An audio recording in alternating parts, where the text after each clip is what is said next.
6 personas fallecieron por COVID-19 en el hogar Sarandí para personas con discapacidad en Colonia Valdense.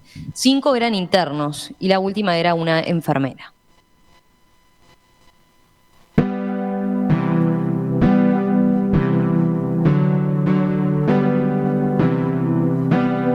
Hasta ahí el caso no es muy distinto quizás de los brotes de coronavirus que se dieron en otros establecimientos de larga estadía, de los cuales hubo algunos con ribetes verdaderamente trágicos. La diferencia es que en esta ocasión, tanto los familiares de los internos como la Iglesia Evangélica Valdense, propietaria del centro, presentarán sendas denuncias ante la Institución Nacional de Derechos Humanos. Los familiares ya lo han hecho y la Iglesia lo hará mañana. Lo que denuncian es que tenían una fecha de vacunación para mediados de marzo, la fecha fue cancelada por las autoridades, pospuesta más de un mes y que el día que se comenzó a inmunizar se detectó el primer caso de lo que se convertiría en un brote letal. Vamos a conocer un poco más de este caso y de por qué eligen denunciar. Vamos a conversar con Carola Tron, moderadora de la Iglesia Evangélica Valdense del Río de la Plata, dueña del hogar Sarandí, y con Alma Malán, directora del establecimiento. Carola, Alma, bienvenidas. Gracias por acompañarnos esta mañana. Gracias a ustedes por darnos. Les propongo comenzar por presentar un poco al hogar Sarandí, ¿verdad? Atiende personas con discapacidades severas. ¿De cuántos internos estamos hablando? Sí, estamos hablando de que el hogar tiene cupo para 43 residentes permanentes y que es un hogar que la Iglesia Evangélica Valdense emprende hace ya 50 años, con 10 años de largo debate en un Uruguay en los años 60, que la discapacidad estaba relegada al ámbito familiar y muchas veces ni siquiera se mostraba, ¿verdad? Uh-huh. Y se hablaba de retardo mental, no se hablaba de discapacidad, ni siquiera se hablaba de derechos de las personas con discapacidad. Entonces ahí la iglesia sí fue pionera, una iglesia valdense que tiene una presencia en el Uruguay, una larga presencia y ha colaborado, yo creo que decir colaborar es poco, en lo que es la conformación del Uruguay de hoy. En el 1852 empiezan a llegar los primeros inmigrantes valdenses y después, bueno, se consolida la colonia valdense en el año 1858. Eso habla de una fuerte presencia de una iglesia que es minoría, es evangélica, viene desde Europa, pero que de alguna manera marca y se adhiere rápidamente a lo que es el Estado laico y desde ahí trabaja. ¿Quiénes recibimos en el hogar Sarandí? Vuelvo ahora a la actualidad. Sí. Desde hace 50 años recibimos a personas de todos los credos. Comienza con 5 residentes y hoy 43.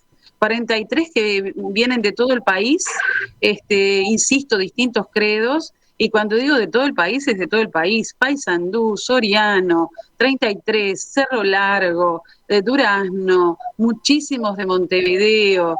Y para que este servicio sea solidario, dado la alta calidad que tiene, considerado único en el país y también por su atención, es considerado único también a nivel de América Latina, y lo digo también por haber participado en distintas instancias a nivel de América Latina.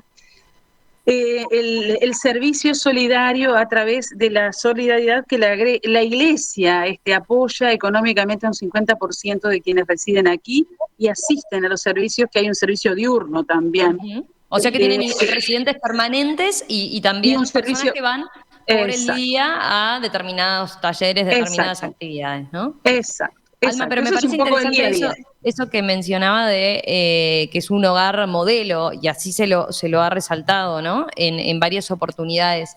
¿Qué es lo que caracteriza, digamos, al hogar? Me parece interesante a partir de lo que usted señalaba, bueno, hace 50 años que está el hogar como tal, y ya en sus orígenes se planteó una discusión y en aquel momento un aspecto innovador en cómo abordar el tema de la discapacidad, ¿no? Exacto. Quizás hoy, a los ojos de hoy, no nos parece tan rupturista, pero imagino que con esa trayectoria que ustedes tienen, no fue sencillo y implicó toda una discusión al respecto. Sí, como tú lo decís y te lo conté, 10 años discutió la Iglesia para conformar lo que es hoy un hogar, sí, considerado modelo, de modelo europeo, como aldea, para que tengan las personas con discapacidad intelectual, personas, como le decimos hoy, en aquel momento, insisto, retardo mental, que aún sigue vigente y es una crítica que debemos hacer en los prodromos de la salud, aún siguen vigentes estos rótulos. Pero bueno, ¿qué lo hace? ¿Cuál es la distinción? Yo creo que la distinción es vigente hace 50 años y es vigente hoy, al centro del ser humano, en primera instancia, atendido sí desde lo que trae como diagnósticos, en un tiempo que tampoco había muchos diagnósticos, hoy se diagnostica más, pero nosotros no vemos a la persona que viene con el rótulo de diagnóstico, nosotros vemos nombres, personas, rostros. Eso es lo que se distingue y que puedan tener un proyecto de vida digna.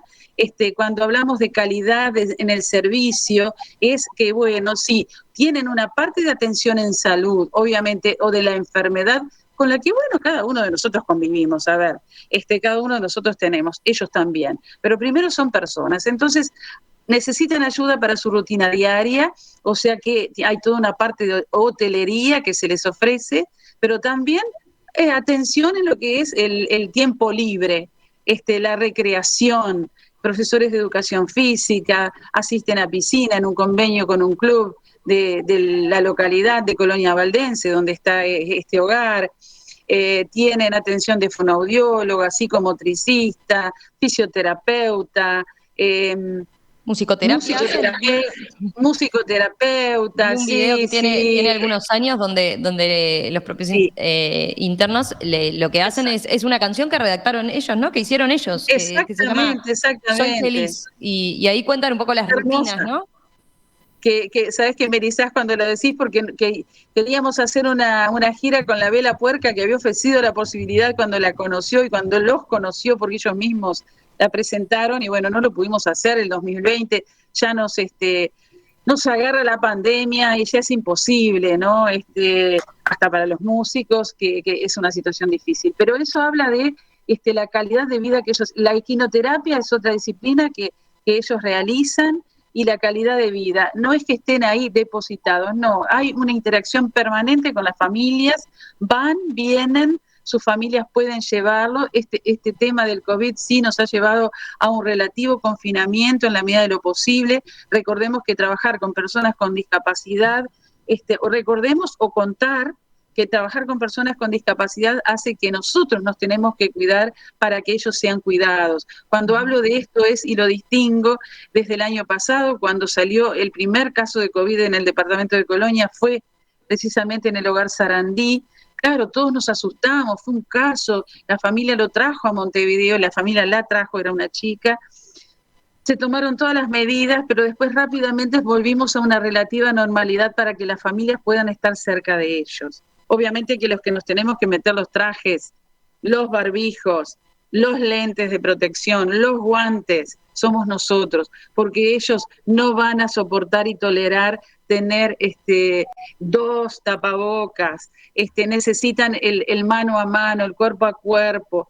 Estamos hablando de discapacidad severa, por tanto, Eso, capaz que podemos detallar un poco más. Primero, sí, discapacidad severa, pero además con rangos etarios muy amplios, ¿no? De 30 sí, y algo a 80. sí, teníamos hasta 87 y desde los 17 años hasta los 87. Con estos fallecimientos, algunas de las personas que fallecieron, el caso de Lidia y el caso de Norma Gino, Lidia Armandugón y Norma Gino, dos personas de más edad, pero habla de que también el cuidado que allí se brinda en el hogar Sarandí es muy bueno, porque con 87 años no es lo esperable y 75 es altísima la edad, y habla de personas que estuvieron más de 40 años residiendo allí.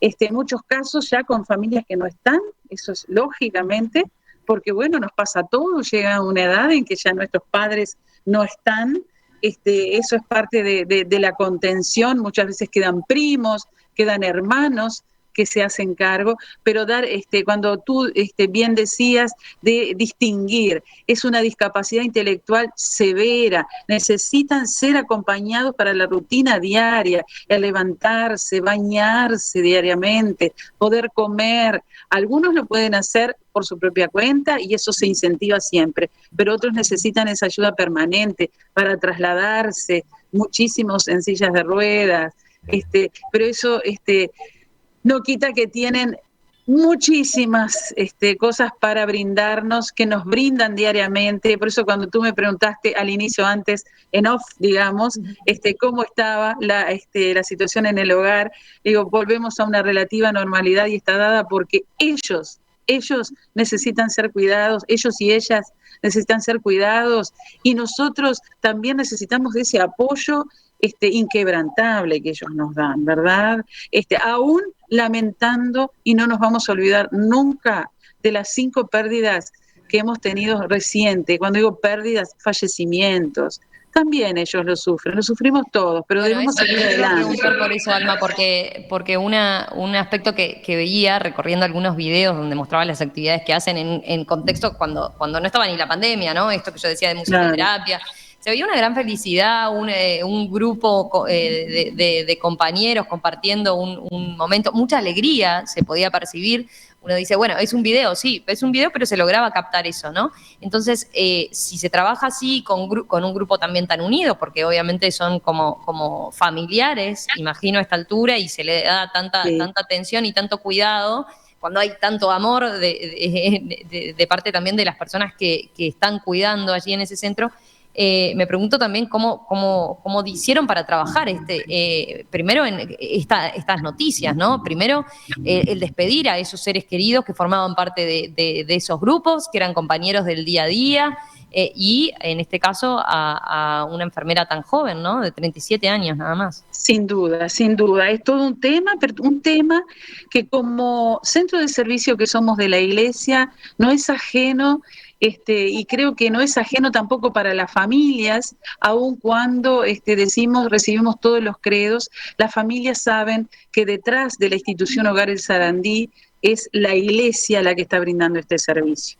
Entonces, desde el punto de vista espiritual, nos ayuda muchísimo y es algo que ellos lo tienen internalizado, no porque sea un centro de servicio de la Iglesia, sino que hay familias que nos dicen, mi hijo cree, nosotros no creemos, somos no creyentes, pero mi hijo cree en Dios, cree en algo superior, en un ser espiritual, que nosotros somos no creyentes, somos ateos. Entonces, eso que para nosotros, para muchos de nosotros sonará como algo, ¿y de dónde sale esto? Bueno, así llegan las familias y esto se cultiva la interna. Para ellos, hacer la oración en la mañana, cantarla a mediodía y en la tardecita noche con la cena, es parte de una rutina. Y no es solo una rutina ni un ritual, sino que allí ellos ponen en oración los temas que para ellos les preocupan. Uh-huh. Y evidentemente cuando tenemos que abordar el tema de la muerte, son temas que para cada uno de nosotros la muerte nos va a impactar en forma diferente, eso lo sabemos porque cada ser humano le impacta en forma diferente de acuerdo a su historia familiar, pero para ellos lo viven con una naturalidad mucho mayor que la nuestra.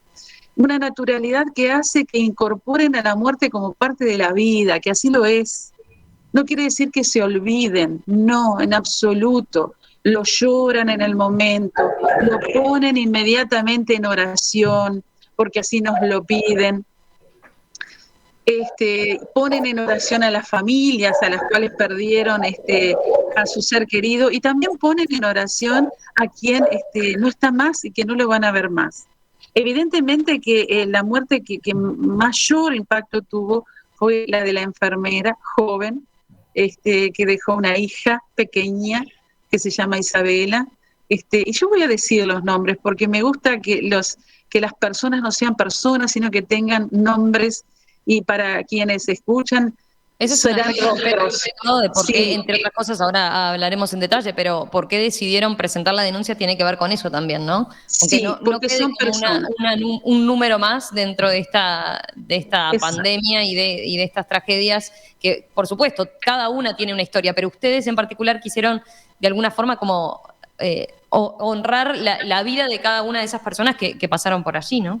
Sí, como tú lo decías, con esa felicidad con la que pudieron vivir, con ese proyecto de vida, y voy entonces a nombrar a Lidia, Norma, Nicolás, María José y a ay, bueno, eh, Verónica, y Sí. Verónica, y Verónica, y Alejandra, que fue la enfermera que falleció, una licenciada en enfermería que falleció. Eh, Poner nombres mm. quiere decir que hay rostros.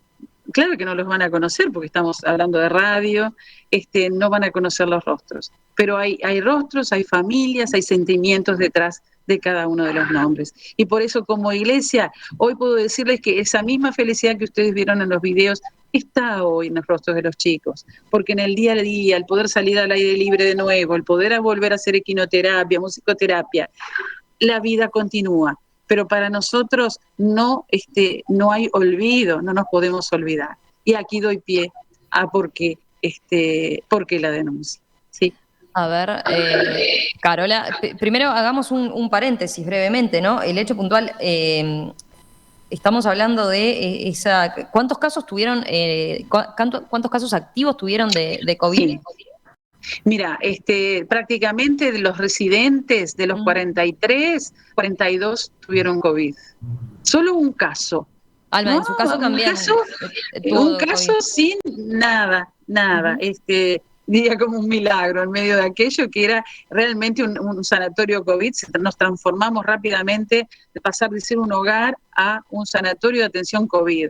Y del personal prácticamente quedó el 35% del personal, que son 70 personas que trabajan en forma habitual, y quedó el 35% de ese personal nada más trabajando. Ujú. ¿No? Que pusieron todo, porque aquí no hubo técnico que no se pusiera a trabajar como cuidador. Eso habla de un fuerte vínculo con el hogar y un fuerte compromiso, ¿no? Era como un lujo, ¿no? Tener, a la doctora diariamente, a la ingeniera agrónoma trabajando como cuidadora, a la fonoaudióloga, a la psicomotricista, a las quinoterapeutas, a las fisioterapeutas, todas trabajando como cuidadoras. Eso hizo que el servicio pudiera seguir adelante. Claro. ¿Usted misma, Alma, tuvo COVID? Sí, sí, sí, yo transcurrí el COVID desde mi casa, lo hice siempre, gracias a Dios, leve, trabajando, pero trabajando sí, porque sí, había que apoyar a todo el equipo. Ujú. Carola, capaz que ahora entramos en los detalles entonces de la denuncia. A ver, antes de ir a los argumentos, contar un poquito de la historia, ¿no? Ustedes habían recibido allá por el mes de enero la notificación de que iban a ser vacunados, ¿verdad? Así como el resto de los centros de larga estadía. Sí, en realidad estábamos incluidos dentro de ese paquete, por así decirlo, de prioridades en las vacunaciones, justamente por el hecho de personas que están conviviendo, ¿no?, en una residencia.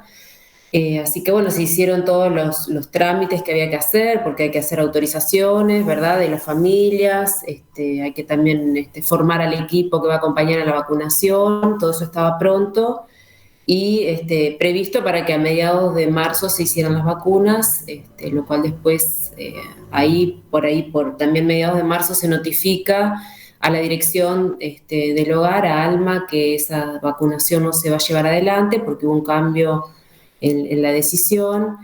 Y en realidad después que entramos en una zona de espera, de Ujú. nueva fecha y O sea, pero de entonces ver. no solo habían tenido la comunicación, sino que además habían participado, ¿no? En esas reuniones que se habían generado como Sí, parte de ese colectivo que iba a tener esa priorización a la hora de recibir la vacuna. E incluso que iba sí, a ser de la vacuna Pfizer, ¿no?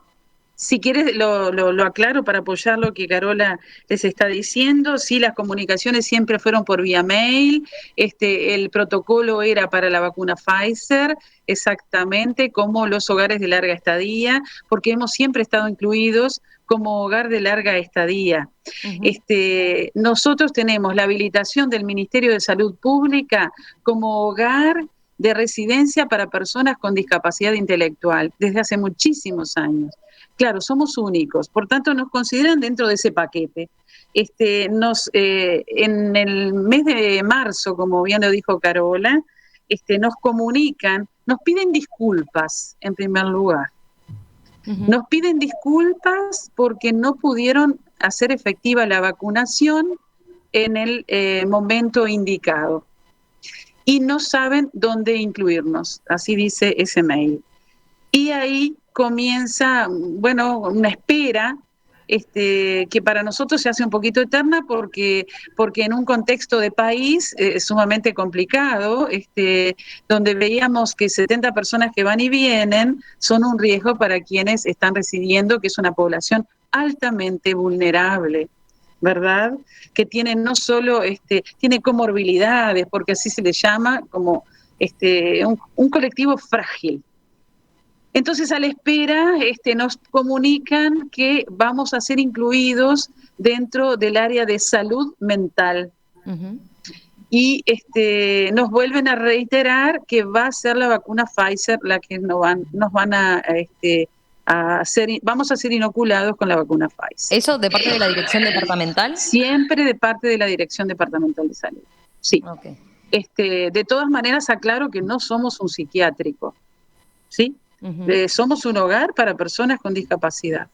Así es la habilitación que tenemos del Ministerio.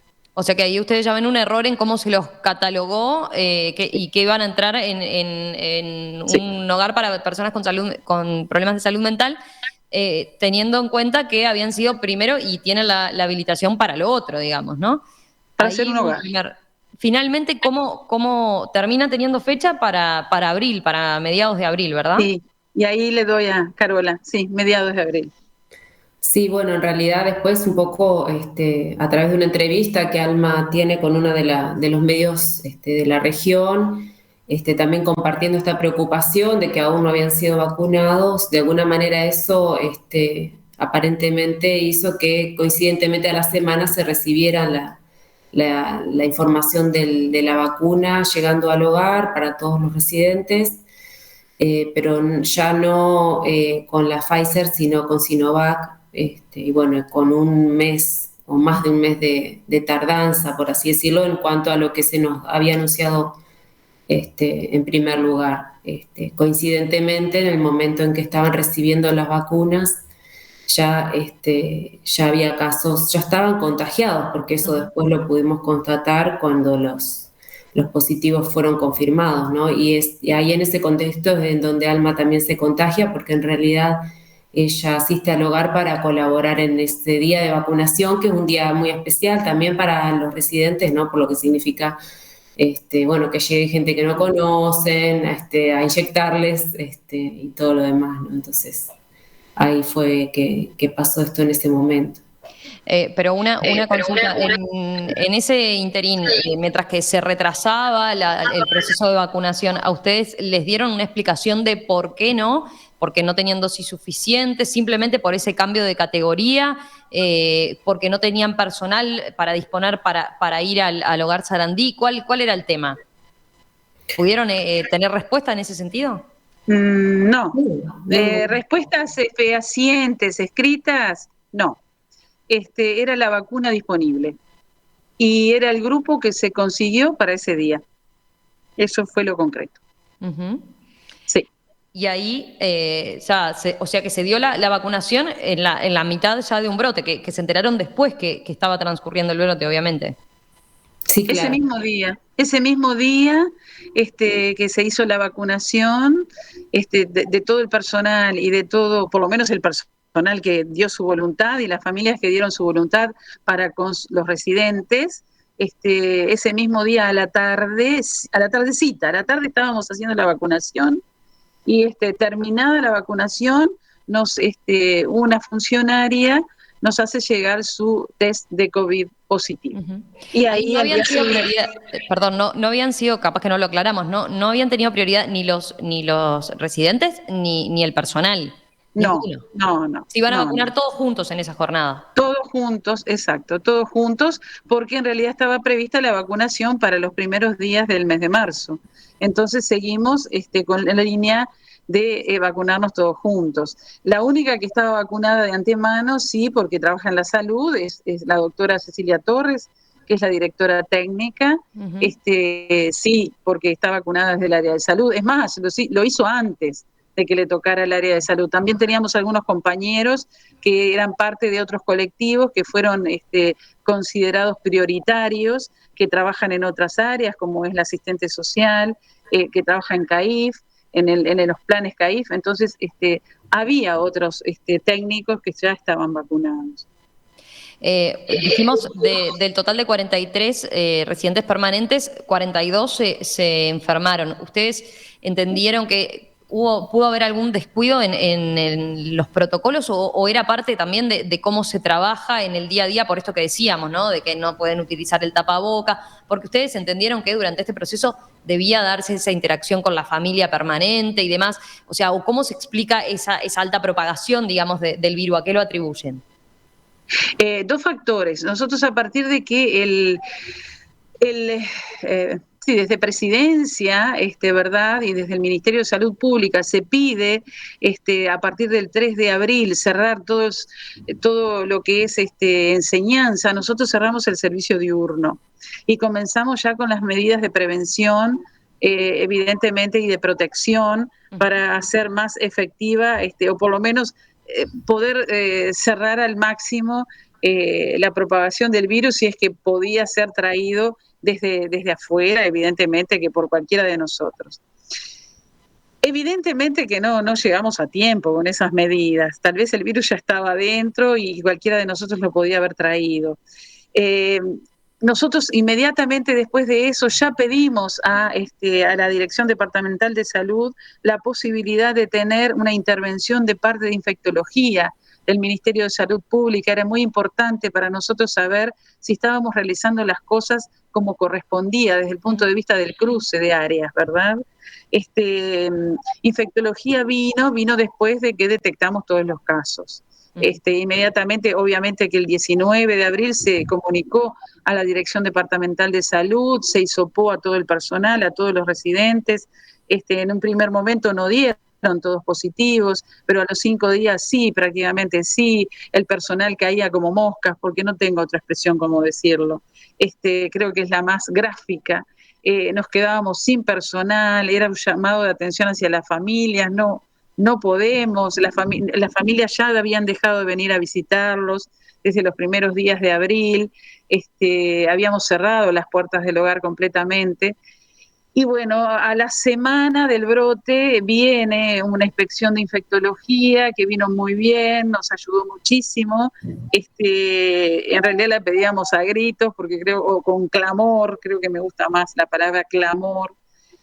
Fue muy bienvenida, porque nos ayudó a posicionarnos desde otro lugar, ¿no?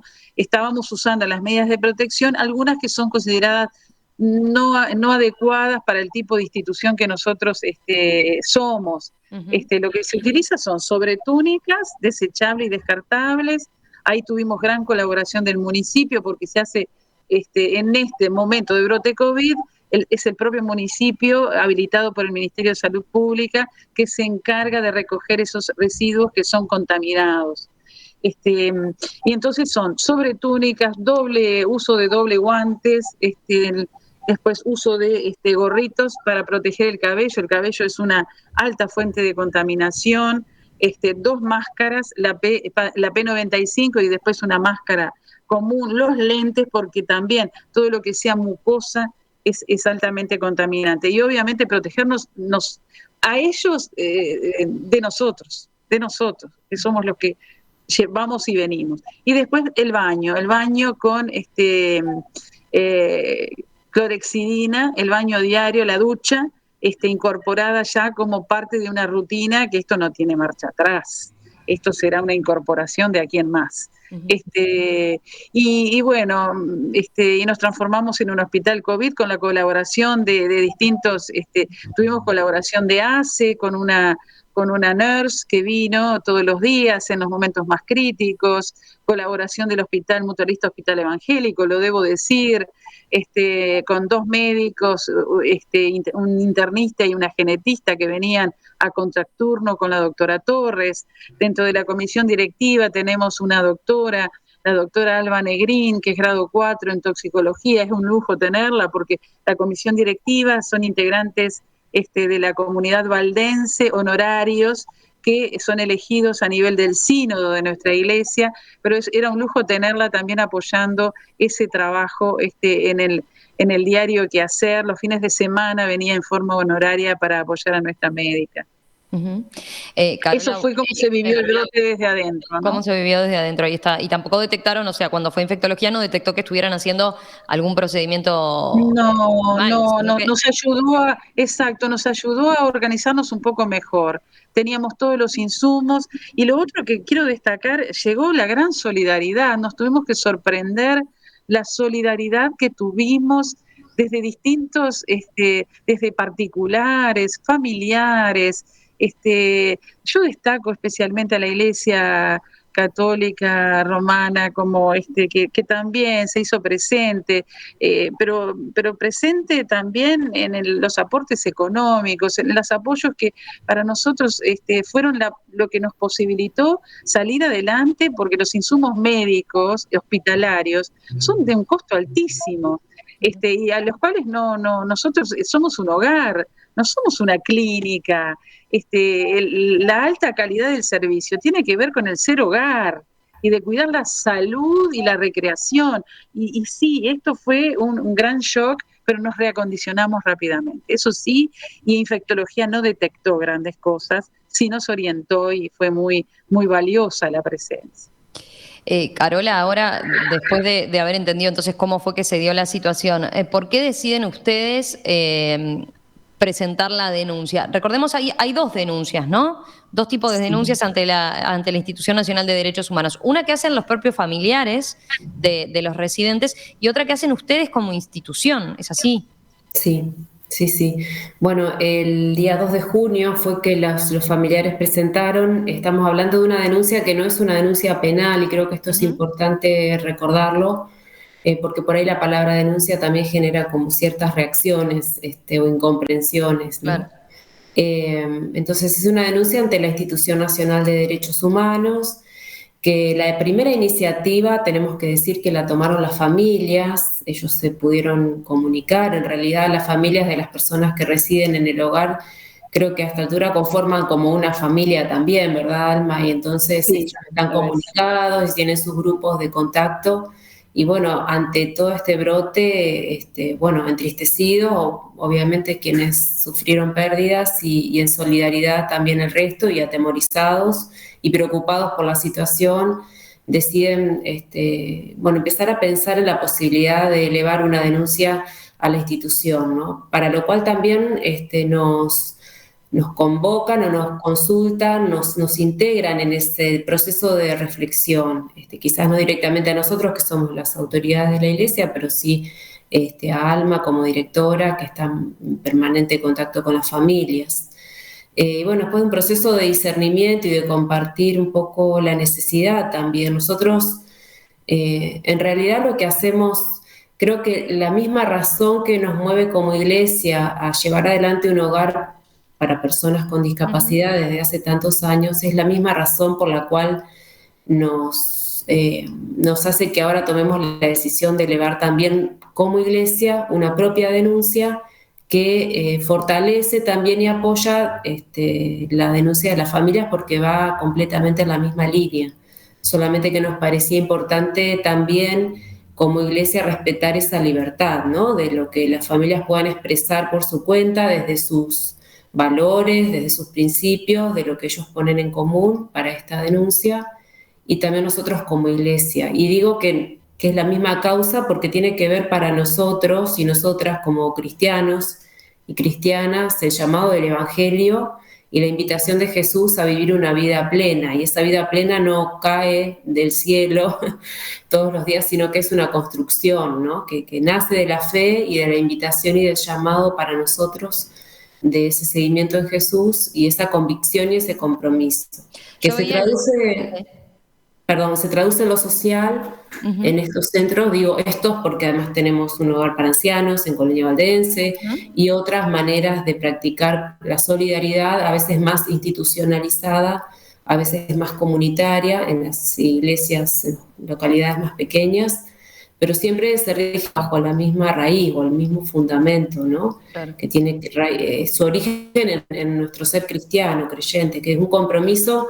Y en el compromiso del servicio no es solamente servir a otros, sino también poder denunciar aquello que está mal. Y de hecho en la Biblia tenemos ejemplos de denuncia a través de los profetas en el Antiguo Testamento y también de Jesús denunciando situaciones de injusticia en su entorno, ¿no? Entonces la pregunta a veces es, bueno, ¿por qué la Iglesia no haría la denuncia? En realidad, claro que sí, claro que acompañamos, ¿no? No, ahí, y vuelvo sobre ese aspecto que comentabas. Es una denuncia ante la Institución Nacional de Derechos Humanos. Lo que está de por medio es que ustedes denuncian una violación de los derechos humanos. Ese es el aspecto que se señala, ¿no? Digo porque lo leí en el documento de la familia al que tuvimos acceso y ahí en la redacción es la denuncia que se formula es por violación a los derechos humanos. Y en el argumento también se presenta concretamente un tema de discriminación. ¿Ustedes entienden que eso operó, que eso jugó a la hora de la definición de las vacunas? Yo creo que desde el momento en que se notifica algo y eso después se cambia, lo cual no quiere decir que como personas o como referentes en las decisiones que tomamos no podamos cambiar nuestras decisiones si son para bien. Pero en ese momento en que queda como en suspensión y no se nos entrega otra argumentación, en el momento en que, bueno, se nos anuncia que no somos parte del colectivo de los hogares de ancianos, ¿no? de los residenciales, pero tampoco se nos encuadra dentro de la normativa a la cual el mismo ministerio nos habilita para funcionar, se nos nombra como un centro vinculado a la psiquiatría, que no lo es. Se puede leer también un poco en clave de discriminación si se quiere, ¿no? Quizás la palabra es un poco fuerte. Sí, por eso lo apuntaba, porque en el documento de las familias se maneja ese aspecto y uno piensa, Sí, bueno, en realidad en toda esta pandemia terrible que hemos pasado, debe haber muchísimas situaciones así donde por haber llegado una semana antes o después la vacunación, seguramente tuvieron pérdidas similares, ¿no? Entonces, creo, ahí la particularidad capaz de esto. Primero, creo que la Institución Nacional de Derechos Humanos Carola, están denunciando esto, una violación de los derechos humanos y que entienden que se afectó, la afectación es un tema de discriminación, ¿no? Alma. Sin duda, si me permitís, Carola, aquí, sin duda que la discriminación está. La vivimos en forma permanente. Y aquí alzo un poquito la voz, y no es que alce la voz ni grite, alzo la voz por el colectivo Discapacidad en el Uruguay. Consonantemente con las declaraciones públicas que hacía alusión Carola, de mi parte, también el presidente de la Asociación Down lo hacía fuertemente, diciendo el colectivo de la asociación, de todos los síndromes de Down no habían sido tenidos en cuenta y aún era en el mes de abril. Prácticamente fue al unísono, lo cual habla de que la discapacidad aún en el Uruguay de hoy sí sigue siendo discriminada. Hablamos de sujetos de derecho, sí, claro que sí. Hemos firmado la Convención Internacional para los derechos de las personas con discapacidad, pero estamos lejos aún de tener y de gozar, de que gocen los plenos derechos. Y aquí, cuando se trata de la salud, y lo han vivido otros países, ¿cuál será el colectivo que se deje de lado? Otros países lo han vivido duramente con las personas ancianas. Hablo de Italia a la hora de decidir. Yo lo digo personalmente porque estaba en Italia cuando el año pasado hubo ese gran brote y a la hora de decidir, decidían entubar a personas menores de 65 años. Entonces, ahí es para un país europeo. Nuestro país no hizo selección de ese tipo, obviamente que no puedo constatarlo, no lo puedo decir, pero sí puedo decir que cuando el Hogar Sarandí se anima y la Iglesia Valdense se anima a decir hacemos una denuncia, de alguna manera representamos a un colectivo mucho más amplio. No es solo las personas que residen en el Hogar Sarandí, es un colectivo amplio, grande, formamos parte de muchas redes dentro del país, somos vistos por muchos colectivos como un referente. Entonces, alzar la voz o poner nuestra voz, poner nuestra firma, poner nuestra palabra, quiere decir muchísimo y habla de la discriminación que se sufre en muchos ámbitos. Termino con esto, Alma y Carola, a ver, capaz que lo pueden sintetizar en esto. ¿Qué buscan ustedes concretamente con la denuncia, no? De acá en más, por lo menos, ¿no? Sí, ahí quería conectar de nuevo con esta palabra fuerte que es discriminación y que en realidad, se coloca en estos términos justamente, mi modo de ver es que estamos integrando una mirada, que es la mirada de la Institución Nacional de Derechos Humanos ante estas dos denuncias, ¿no? La de las familias y la nuestra, para que justamente se pueda investigar y creo que la búsqueda de esto es sobre todo mirar a futuro, ¿no? Revisar los procesos, pero en un aprendizaje a futuro, porque en realidad es doloroso, pero es real que lo que sucedió ya no va a tener un giro, ¿no? Porque estamos hablando de vidas y eso es irreparable. Pero sí podemos pensar en una reparación a futuro tratando de evitar, y en esto que Alma dice, que no lo hacemos solamente por lo que tenga que ver con el hogar Sarandí en concreto, sino por toda la población de personas con discapacidad en el país, que se pueda revisar las prácticas, que se pueda revisar la legislación vigente, que se pueda evitar situaciones de discriminación, si es que las hubo, si es que las hay, y evidentemente en una población, decíamos los otros días en reuniones con las familias también, que tenemos que alzar nuestra voz, como dice Alma, por las personas que no tienen voz, y es un mandato evangélico, y es un mandato profético, es en ese sentido de denuncia desde lo bíblico y teológico para nosotros, en la búsqueda de la transformación, no en la búsqueda de la condena o del castigo, porque creemos en un Dios de vida, en un Dios que nos restaura, ¿no? Que nos restablece en comunión unos con otros. Ahora, ¿cómo hacemos a construir en comunión como sociedad uruguaya si no revisamos aquellas prácticas que de repente necesitan ser transformadas? Y cuando estamos en ámbitos como de la iglesia o en ámbitos sociales y en ámbitos del Estado, cuanto más todavía, velamos por el cuidado de todos y todas. Entonces creo que nos mueve la misma búsqueda, y aún en los errores y en los desaciertos, creo que un paso de amor al prójimo y de humildad es poder reconocer, revisar y transformar aquello que ha generado dolor, muerte en este caso, para seguir construyendo para la vida, ¿no? Entonces ese es un poco el fundamento que como iglesia tenemos para acercarnos también a la institución, apoyar la denuncia de las familias y hacer también nuestra voz como iglesia por este colectivo, que es un colectivo muy especial en ese sentido, que necesita poder ser nombrado, porque inclusive no es una metáfora, ¿no? En la práctica algunas de ellas no pueden comunicarse de la manera en que nosotros nos comunicamos. Entonces Carola, es una responsabilidad extra o especial.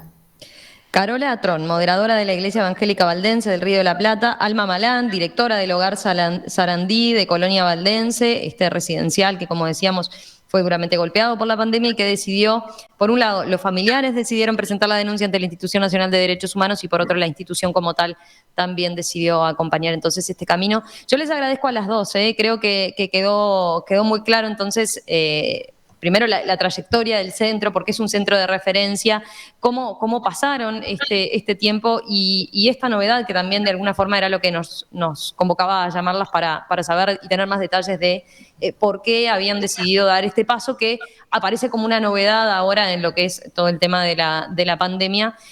Seguimos entonces atentos a qué suceda en ese sentido, ¿sí? Un abrazo para ambas. Muchísimas gracias a ustedes por esta oportunidad. Gracias.